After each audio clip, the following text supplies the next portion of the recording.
আসুন এখন এই উপদেশের দ্বারা ঈশ্বরের বাক্য ভাগ করি, পরীক্ষা এবং জয়। যখন আমরা চিন্তা করি এই পৃথিবীতে পাপ ও অপরাধ কিভাবে শুরু হয়, আমরা বুঝতে পারি যে যখন আমরা পরীক্ষা ও প্রলোভনকে জয় করতে ব্যর্থ হই, তখনই সবথেকে বেশি পাপ করি। আমাদের বিশ্বাসের জীবনে পরীক্ষা ও প্রলোভন অনেক গুরুত্বপূর্ণ বিষয়। সিয়নের সন্তান হিসাবে আমাদের বিশ্বাস সমস্ত পরীক্ষাকে জয় করার মতো যথেষ্ট শক্তিশালী হওয়া দরকার। আসুন মথি অধ্যায়ে দেখি, মথি অধ্যায় ৮ পদ পড়ি। অতএব তোমরা তাহাদের মতো হইও না, কেননা তোমাদের কি কি প্রয়োজন তা যাচনা করিবার পূর্বে তোমাদের পিতা জানেন। অতএব তোমরা এই মতো প্রার্থনা করিও, হে আমাদের স্বর্গস্থ পিতা, তোমার নাম পবিত্র করিয়া মান্য হোক, তোমার রাজ্য আইসুক, তোমার ইচ্ছা সিদ্ধ হোক, যেমন স্বর্গে তেমনি পৃথিবীতে হোক। আমাদের প্রয়োজনীয় খাদ্য আজ আমাদিগকে দেও, আর আমাদের অপরাধ সকল ক্ষমা করো, যেমন আমরাও আপন আপন অপরাধীদিগকে ক্ষমা করিয়াছি। তারপর কি বলেছিলেন? 2000 বছর আগে যিশু পৃথিবীতে এসেছিলেন এবং প্রার্থনা করার বিষয়ে ঈশ্বরের লোকেদের শিখিয়েছিলেন। প্রার্থনার মধ্যে এই কোথাও আছে, আর আমাদের পরীক্ষাতে আনিও না, আর আমাদিগকে পরীক্ষাতে আনিও না, কিন্তু মন্দ হইতে রক্ষা করো, এইভাবে লেখা আছে। পরীক্ষাতে পড়া মানে কি? এর মানে আমরা পরীক্ষাকে জয় করছি কি করিনি, এর মানে জয় করতে ব্যর্থ হওয়া। যখন আমরা শয়তানের সমস্ত কৌশল দ্বারা প্রলোভিত হই এবং সেগুলি জয় করতে ব্যর্থ হয়, তখন আমরা শয়তানের দাস হয়ে শয়তান দ্বারা চালিত হব এবং পাপের মধ্যে ঘুরে বেড়াবো। তবু আমাদের মনে অনন্তকালের জন্য কিছু আশা বাকি থাকার কারণ এই চিন্তার সাথে অস্থির হয়ে থাকে। যদি আমি উদ্ধার না পাই তাহলে কি হবে, বা কি হবে যদি আমি স্বর্গে যেতে না পারি? এই ধরনের অস্থির অবস্থার মধ্যেও আমরা হয়তো পাপের মধ্যে পড়ে যেতে পারি। তাই যিশু আমাদের প্রার্থনার মধ্যে এই কথা নিশ্চিতভাবে রাখার জন্য শিক্ষা দিয়েছেন, আমাদিগকে পরীক্ষাতে আনিও না, আর আমাদিগকে পরীক্ষাতে আনিও না, কিন্তু মন্দ হইতে রক্ষা করো। ভাই ও বোনেরা, পরীক্ষায় পড়া মানে পরীক্ষাতে পাশ করতে ব্যর্থ হওয়া। যখন আপনারা মরুভূমিতে ইসরায়েলীয়দের ইতিহাস স্মরণ করেন, যারা কানান দুধ ও মধুর দ্বারা প্রবাহিত দেশে প্রবেশ করতে পারেনি, কারণ তারা পরীক্ষা জয় করতে ব্যর্থ হয়েছিল। আমাদের অবশ্যই সেগুলি জয় করতে হবে। আমাদের জন্য পরীক্ষা জয় করার সব থেকে গুরুত্বপূর্ণ বিষয় হল বিশ্বাস। ঠিক যেমন প্রথম পিতরের পুস্তকে লেখা আছে, দিয়াবল গর্জনকারী সিংহের মতো ঘুরে বেড়াচ্ছে। এই শেষ যুগে কাকে গ্রাস করবে খুঁজে বেড়াচ্ছে। ঘুরে বেড়ানোর সময় যদি সে কাউকে বিশ্বাসে দুর্বল দেখে, সে তাকে পরীক্ষায় ফেলে। সেই সময় আমাদের কিভাবে তার প্রতিরোধ করা উচিত? বাইবেল বলে, দৃঢ় বিশ্বাসের সাথে তার প্রতিরোধ করো।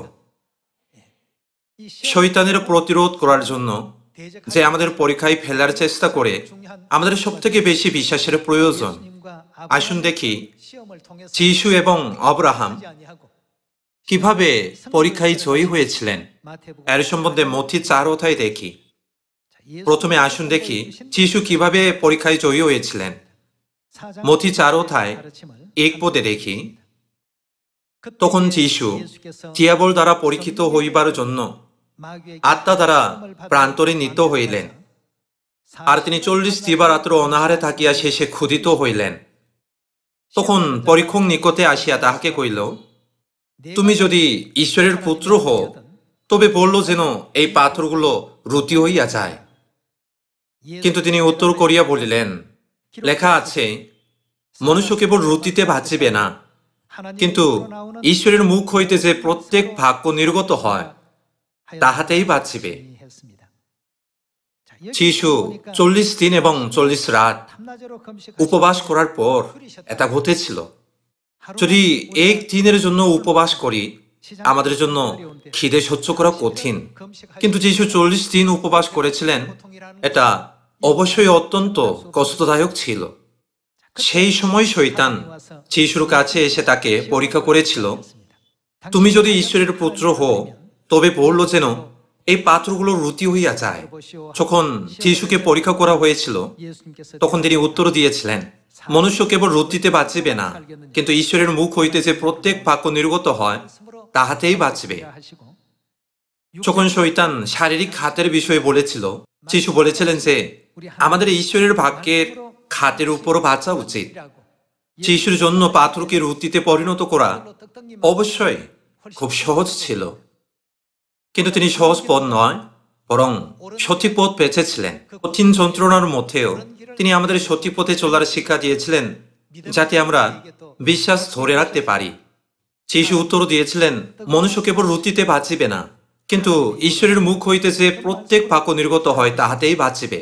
এইভাবে তিনি প্রথম পরীক্ষায় পাশ করেছিলেন।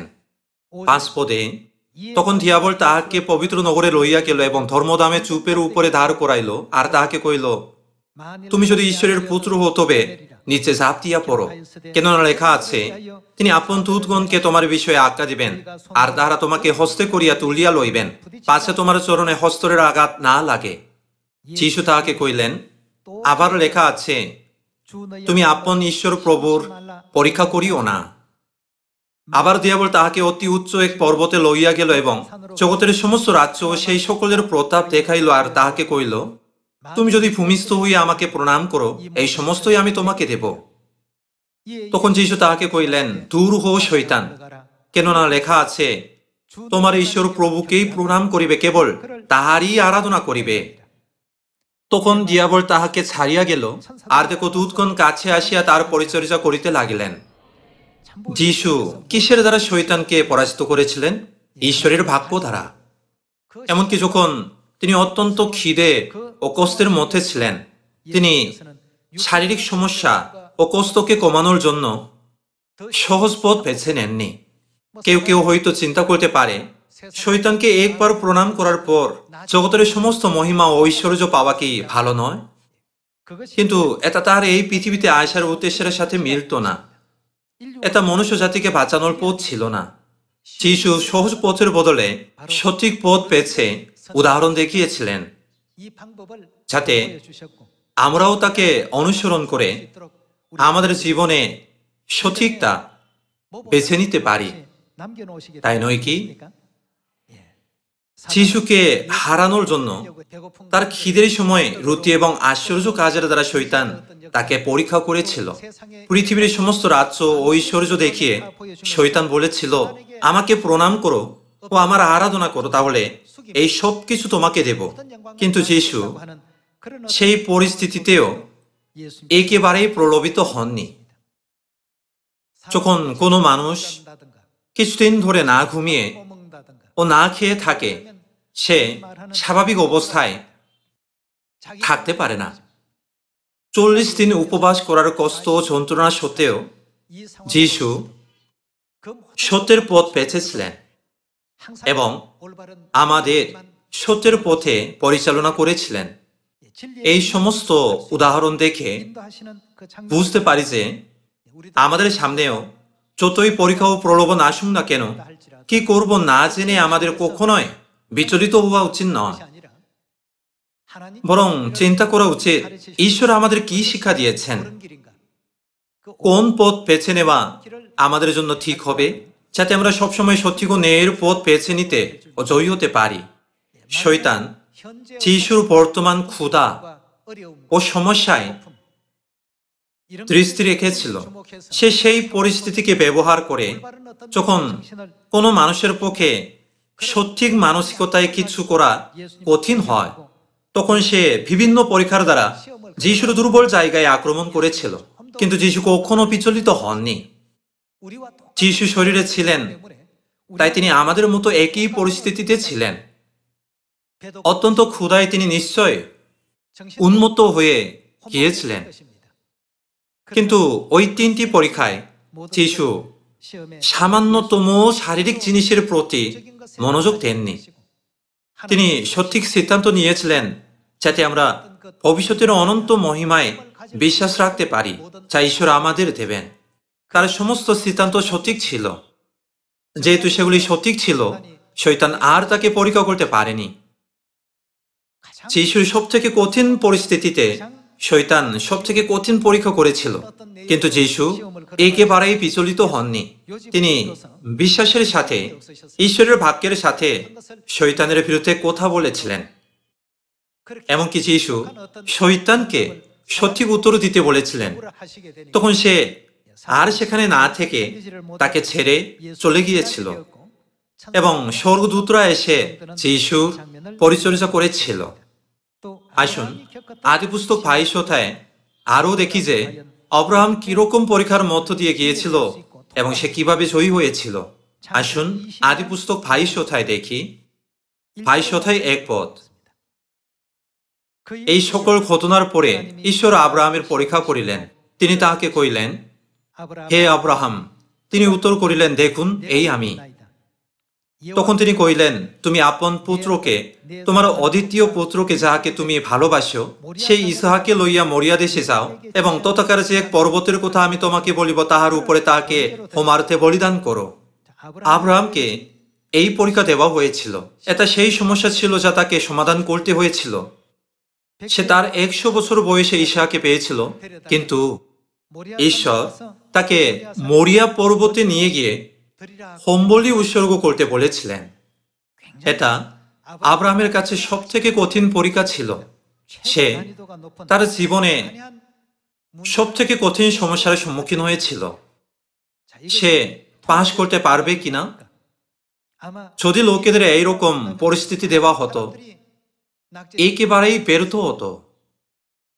আসুন 3 পদে দেখি যে আব্রাহাম কিভাবে এর সমাধান করেছিল। পরে আব্রাহাম প্রত্যুষে উঠিয়া কর্তব্য সাজাইয়া 2 জন দাস ও আপন পুত্র ইসাহাকে সঙ্গে লইলেন। হোমের নিমিত্তে কাস্ত কাটিলেন আর উঠিয়া ঈশ্বরের নির্দিষ্ট স্থানের দিকে গমন করিলেন। 3য় দিবসে আব্রাহাম চক্ষু তুলিয়া দূর হইতে সেই স্থান দেখিলেন। তখন আব্রাহাম আপন দাসদিগকে কইলেন, তোমরা এই স্থানে কর্তব্যের সহিত থাকো, আমিও যুবক আমরা ওই স্থানে গিয়া প্রণিপাত করি, পরে তোমাদের কাছে ফিরে আসব। তখন আব্রাহাম হোমের কাস্ত লইয়া আপন পুত্র ইসাহাকের স্কন্ধে দিলেন এবং নিজ হস্তে অগ্নি ও খড়গ লইলেন। পরে উভয়ে একত্র চলিয়া গেলেন। আর ইসাহাক আপন পিতা আব্রাহামকে কইলেন, হে আমার পিত। তিনি কইলেন, হে বৎস, দেখো এই আমি। তখন তিনি কইলেন, এই দেখুন অগ্নি ও কাস্ত, কিন্তু হোমের নিমিত্তে মেষশাবক কোথায়? আব্রাহাম কইলেন, বৎস, ঈশ্বর আপনি হোমের জন্য মেষশাবক যোগাইবেন। পরে উভয়ে একসঙ্গে চলিয়া গেলেন। ঈশ্বরের নির্দিষ্ট স্থানে উপস্থিত হইলে আব্রাহাম সেখানে যজ্ঞবেদী নির্মাণ করিয়া কাষ্ঠ সাজাইলেন। পরে আপন পুত্র ইসাহাকে বাঁধিয়া বেদিতে কাষ্ঠের উপরে রাখিলেন। পরে আব্রাহাম হস্ত বিস্তার করিয়া আপন পুত্রকে বধ করণার্থে খড়গ গ্রহণ করিলেন। এমন সময় আকাশ হইতে সদাপ্রভুর দূত তাহাকে ডাকিলেন, কহিলেন, আব্রাহাম, আব্রাহাম। তিনি কহিলেন, দেখুন এই আমি। তখন তিনি বলিলেন, যুবকের প্রতি তোমার হস্ত বিস্তার করিও না, কেননা এখন আমি বুঝলাম তুমি ঈশ্বরকে ভয় করো, আমাকে আপনার অদ্বিতীয় পুত্র দিতে অসম্মত ন।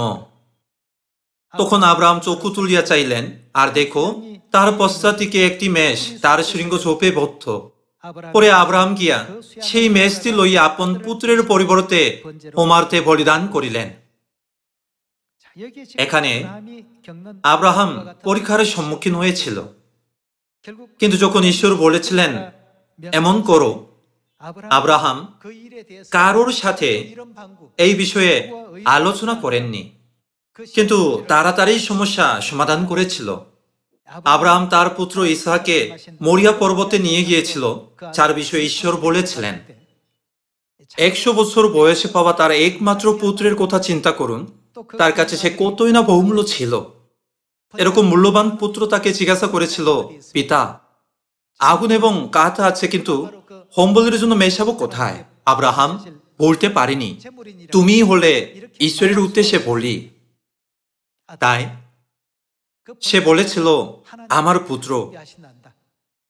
ঈশ্বর নিজেই হোমের জন্য মেষশাবক চুগিয়ে দেবেন। আপনারা কি কল্পনা করতে পারছেন? তার পুত্রকে পর্বতে নিয়ে যাবার সময় আব্রাহাম কেমন অনুভব করেছিল? তবুও সে ঈশ্বরের আজ্ঞা এবং নির্দেশনার বিষয়ে একটুও সন্দেহ করেনি। যেহেতু ঈশ্বর বলেছিলেন, তাই সে ইসহাককে মরিয়া পর্বতে নিয়ে গিয়েছিল। সে তার ছেলেকে হোমবলি হিসাবে উৎসর্গ করবে বলে তাকে বেঁধে বেদির উপরে শুইয়ে দিয়েছিল। সেই সময় স্বর্গ থেকে সদাপ্রভুর দূতের আওয়াজ শোনা গিয়েছিল, যুবকের প্রতি, তোমার একমাত্র পুত্র ইসহাকের প্রতি হস্ত বিস্তার করিও না। ঈশ্বর আব্রাহামকে প্রতিজ্ঞা করেছিলেন যে তার বংশ আকাশের তারার মতো হবে, অসংখ্য হবে। কিন্তু ইসহাক মারা গেলে কি হতো? তার কোনো বংশ থাকতে পারত না। মানুষের চিন্তা থেকে আমরা হয়তো চিন্তা করতে পারি তার বংশ আকাশের তারার মতো অগণিত হবে। ঈশ্বরের এই প্রতিজ্ঞা রাখা যেত না। কিন্তু ঈশ্বর আব্রাহামকে সেখানে থামিয়েছিলেন। আমার বলিদানের প্রয়োজন বলে আমি এটা করতে বলিনি, কিন্তু আমি তোমার বিশ্বাস দেখতে চেয়েছিলাম। যখন আব্রাহাম তার সুন্দর বিশ্বাস দেখিয়েছিল, সে সমস্ত পরীক্ষায় পাশ করেছিল। কঠিন পরিস্থিতিতেও যিশু সমস্ত পরীক্ষায় পাশ করেছিলেন। তখন শয়তান তাকে ছেড়ে চলে গিয়েছিল এবং স্বর্গদূতরা তার কাছে এসেছিল। আমরা বাইবেল থেকে এরকম মহিমাময় জয়ের বিষয়ে নিশ্চিত করতে পারি। আসুন বাইবেলে আরো কিছু দৃশ্য দেখি যা পরীক্ষার বিষয়ে আমাদের শিক্ষা দেয়। আসুন আমরা কীর্তনসংহিতা 17 অধ্যায়ে দেখি। 17 অধ্যায় 1 পদে, হে সদাপ্রভু, ধর্মভাত শুনো, আমার কাকুতিতে অবধান করো, আমার প্রার্থনায় কর্ণপাত করো, তা ছলনার অস্থাদর হইতে নির্গত নয়। তোমার শাখাতে আমার বিচার নিষ্পত্তি হোক, যাহা ন্যায্য তাহার প্রতি তোমার দৃষ্টি পড়ুক। তুমি আমার চিত্তের পরীক্ষা করিয়াছ, রাত্রিকালে আমার তত্ত্বানুসন্ধান করিয়াছ। তুমি আমাকে কষিয়াছ, কিন্তু পাও নাই। আমি স্থির করিলাম আমার মুখ পাপ করিবে না। মানুষের কার্য সম্বন্ধে তোমার অস্থাদরের বাক্যে আমি দুর্জনের পথ হইতে সাবধান হইয়াছি। আমার পদক্ষেপ তোমার পথে স্থির রহিয়াছে, আমার চরণ বিচলিত হই নাই। আমি তোমাকে থাকিলাম, কেননা হে ঈশ্বর, তুমি আমাকে উত্তর দিবে, আমার প্রতি কর্ণপাত করো, আমার বাক্য শুনো। এখানে বলা হয়েছে, আমার পদক্ষেপ তোমার পথে স্থির রইয়াছে। যখন তার দৃঢ় বিশ্বাস থাকে, তখনই এই পথে স্থির থাকা সম্ভব। আর তারপর বলে, আমার চরম বিচলিত হয় নাই। যেমন 3 পদে বলে, তুমি আমার চিত্তের পরীক্ষা করিয়াছ, আমার পদক্ষেপ তোমার পথে স্থির রইয়াছে, কারণ আমার চরম বিচলিত হয় নাই। দাউদ ঈশ্বরের কাছে এই আন্তরিক প্রার্থনা করেছিলেন। আসুন কীর্তনসংহিতা 26 অধ্যায় 2 পদে দেখি। সদাপ্রভু, আমার পরীক্ষা করিয়া প্রমাণ লো, আমার মর্ম ও চিত্ত নির্মল করো। সে চেয়েছিল ঈশ্বর তাকে পরীক্ষা করুক। অন্য কথায় সে ঈশ্বরকে তাকে শুদ্ধ করতে বলেছিল। যখন আমরা ঈশ্বরের দ্বারা পরীক্ষিত হই, এটা অবশেষে আমাদের শুদ্ধ করার ঈশ্বরের পদ্ধতি। তাই পরীক্ষা শুদ্ধকরণকে প্রকাশ করে। সেই জন্যই দাউদ বলেছিল, সদাপ্রভু, আমার পরীক্ষা করিয়া প্রমাণ লো, আমার মর্ম চিত্ত নির্মল করো, কেননা তোমার দয়া আমার নয়ন গোচর। আমি তোমার সত্যে চলিয়া আসতেছি। আমি অলিক লোকের সঙ্গে বসি নাই, আমি ছোট বেশিদের সঙ্গে চলিব না। দাউদ ঈশ্বরকে তাকে পরীক্ষা করতে, শুদ্ধ করতে বলেছিল এবং সমস্ত পরীক্ষা দিয়ে নিয়ে যেতে বলেছিল। আমার হৃদয়কে পরীক্ষা করুন, দেখুন যে আমি স্বর্গ রাজ্যের দিকে এগিয়ে যাচ্ছি কিনা, বা আমি শারীরিক বিষয়ে জড়িয়ে পড়ছি কিনা। এইভাবে কীর্তনসংহিতা 26 অধ্যায়ে দাউদ ঈশ্বরকে তাকে পরীক্ষা করতে বলেছিল। বাইবেল বলেছে, আমাদের ভোগ করা কষ্টদায়ক পরীক্ষার সময় যদিও আমাদের সাথে অদ্ভুত কিছু ঘটে, আমাদের আশ্চর্য হওয়া উচিত নয়, বরং এই পরিস্থিতিতে বিশ্বাস ধরে রাখার বিষয়ে খোঁজা উচিত। আসুন প্রথম পিতর 4 অধ্যায় 12 পদে যাই। প্রিয়েরা, তোমাদের পরীক্ষার্থে যে আগুন তোমাদের মধ্যে জ্বলিতেছে, ইহা বিজাতীয় ঘটনা বলিয়া আশ্চর্য জ্ঞান করিও না। শুদ্ধ হওয়ার প্রক্রিয়ায় যে কেউ আব্রাহাম বা যিশুর মতো পরীক্ষার সম্মুখীন হতে পারে। তাই এরকম অদ্ভুত কিছু ঘটলে সেটাকে আশ্চর্য মনে করো না। 13 পদ, বরং যে পরিমাণে খ্রিস্টের দুঃখ ভোগের সৌভাগ্য হইতেছ সেই পরিমাণে আনন্দ করো। বিশ্বাসের জীবনে কষ্ট ভোগ হলে আনন্দ করো, যেন তাহার প্রতাপের প্রকাশকালে উল্লাস সহকারে আনন্দ করিতে পারো। তোমরা যদি খ্রিস্টের নাম প্রস্তুত তিরস্কৃত হও, তবে তোমরা ধন্য, কেননা প্রতাপের আত্মা, এমনকি ঈশ্বরের আত্মা তোমাদের উপরে অবস্থিতি করিতেছেন। যেমন এখানে আপনারা দেখছেন, আমাদের শুদ্ধ করার জন্য কষ্টদায়ক পরীক্ষা অবশ্যই আসবে। গুরুত্বপূর্ণ হলো এই পরিস্থিতিকে গ্রহণ করার আমাদের মানসিকতা। একবার বিশ্বাসের সাথে সব পরিস্থিতিকে গ্রহণ করলে আপনি নিজেকে জিজ্ঞাসা করবেন, ঈশ্বর কেন আমার পরিবারের সাথে এগুলি ঘটতে দিয়েছিলেন, আমার সাথে, আমার সংগঠনের সাথে, বা এই পরিস্থিতিতে? যদি আপনারা এইভাবে চিন্তা করেন, তাহলে কৃতজ্ঞ হওয়ার এবং এর থেকে বিশ্বাস ধরে রাখার বিষয়ে খুঁজে পাবেন। কিছু সময় পরে আপনারা জানতে পারবেন যে আপনাদের ওই পরিস্থিতি দেওয়ার মধ্যে নির্দিষ্ট কারণ এবং ঈশ্বরের ইচ্ছা আছে। পরে বিশ্বাসের পথে চলার সময় আপনারা সব পরিস্থিতিকে বুঝতে পারবেন। এই বিষয়ে আমরা যাকোব 1 অধ্যায় 12 পদেও একসাথে দেখি। 1 অধ্যায় 12 পদ, ধন্য সেই ব্যক্তি যে পরীক্ষা সহ্য করে। ধন্য সেই ব্যক্তি। পরীক্ষায় স্থির থাকা এর মানে সহ্য করা এবং জয় করা। ধন্য সেই ব্যক্তি যে পরীক্ষা সহ্য করে, কারণ পরীক্ষা সিদ্ধ হইলে পর সে জীবন মুকুট প্রাপ্ত হইবে। তাহা প্রভু তাহাদিগকেই দিতে অঙ্গীকার করিয়াছিলেন যাহারা তাহাকে প্রেম করে। পরীক্ষার সময় কেহ না বলুক, ঈশ্বর হইতে আমার পরীক্ষা হইতেছে, কেননা মন্দ বিষয়ের দ্বারা ঈশ্বরের পরীক্ষা করা যাইতে পারে না, আর তিনি কাহারও পরীক্ষা করেন না। কিন্তু প্রত্যেক ব্যক্তি নিজ কামনা দ্বারা আকর্ষিত প্ররোচিত হইয়া পরীক্ষিত হয়। পরে কামনা সগর্বা হইয়া পাপ প্রসব করে এবং পাপ পরিপক্ব হইয়া মৃত্যুকে জন্ম দেয়। যে ব্যক্তি পরীক্ষা সহ্য করতে পারে, সেই ব্যক্তি পরীক্ষাতে জয়ী হতে পারে। এইরকম লোকেরাই ধন্য, কারণ পরীক্ষা সিদ্ধ হইলে পর সে জীবন মুকুট প্রাপ্ত হইবে। তাহা প্রভু তাহাদিগকেই দিতে অঙ্গীকার করিয়াছিলেন যাহারা তাহাকে প্রেম করে। এই আশীর্বাদের বাক্য তার সাথে লেখা হয়েছিল। তাই আমাদের ব্যর্থ না হয়ে অবশ্যই পরীক্ষায় জয়ী হওয়া উচিত, তাই না? যাই পরীক্ষা হোক না কেন, যখন পাস করবেন আপনি খুশি হবেন। উদাহরণস্বরূপ, যখন আপনারা একটা ইন্টারভিউতে পাস করেন, তখন কি খুশি হন না? যদি একটা পরীক্ষায় ফেল করেন, আপনারা দুঃখিত হবেন, আপনাদের মন ভেঙে যাবে। এটা এমনকি জগতের একটা তুচ্ছ পরীক্ষাতেও। কিন্তু বাইবেলে যে পরীক্ষার কথা লেখা আছে সেটা হলো স্বর্গরাজ্যে প্রবেশ করার পরীক্ষা। যেহেতু এটা স্বর্গরাজ্যে যাবার জন্য পরীক্ষা, তাই যদিও আমাদের আব্রাহামের মতো পরীক্ষা দেওয়া হয়, আমাদের পাশ করা উচিত। যদি আমাদের যিশুর মতো পরীক্ষা দেওয়া হয়, আমাদের পাশ করা উচিত।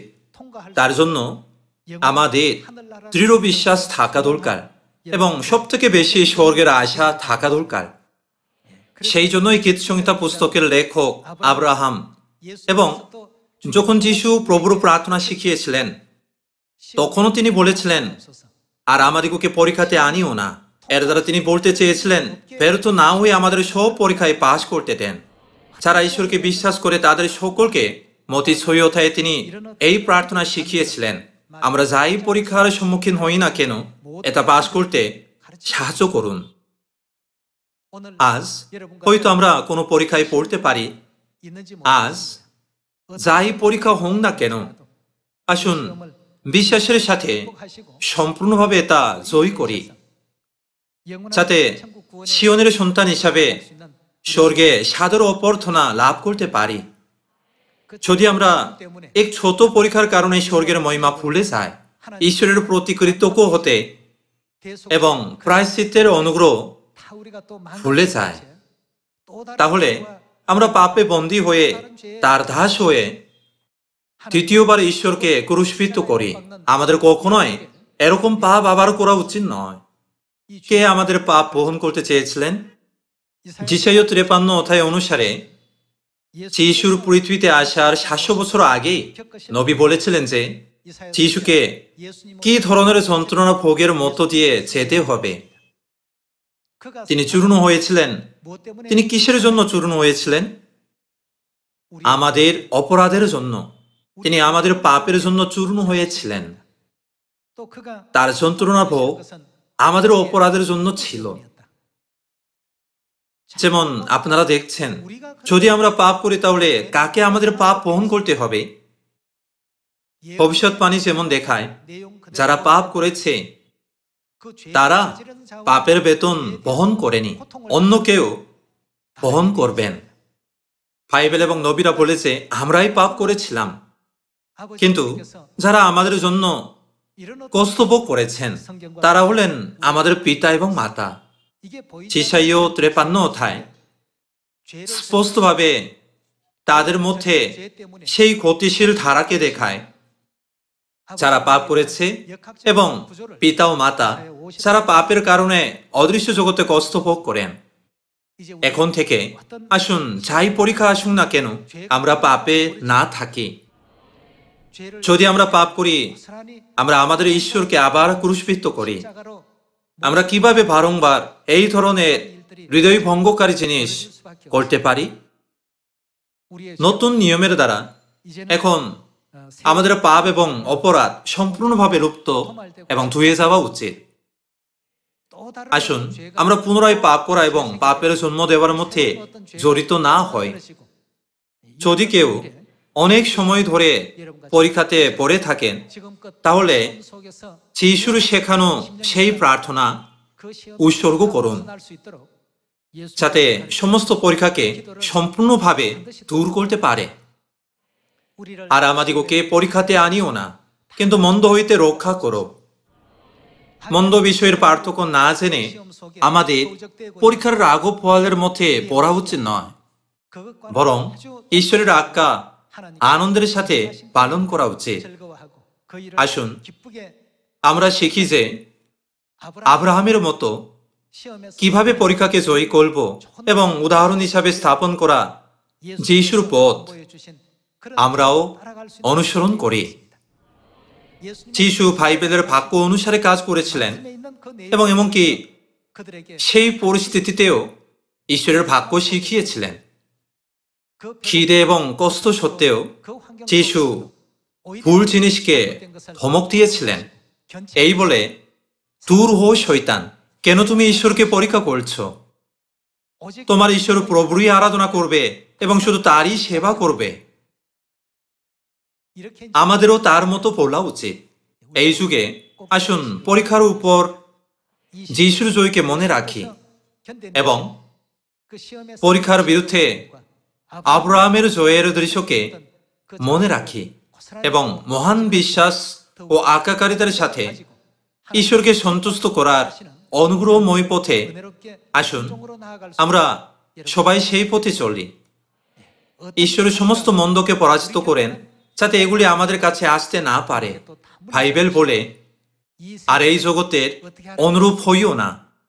তাহলে আমাদের কার অনুরূপ হওয়া উচিত? আমাদের শুধুমাত্র ঈশ্বরের অনুরূপ হওয়া উচিত। আজ আসুন এই শিক্ষাকে হৃদয়ের গভীরে রাখি। আমি আপনাদের অনুরোধ করি, বেশি করে এরকম আন্তরিক প্রার্থনা করুন। যাই পরীক্ষা আসুন না কেন, আসুন আমরা পাশ করি এবং আর পরীক্ষায় না পড়ি। পরীক্ষার কারণে পিছিয়ে না পড়ার জন্য আমাদের সাহায্য করুন। আজকের উপদেশে যেন অনেক অনুগ্রহ লাভ করুন। উপদেশ সমাপ্ত করি। অনেক ধন্যবাদ।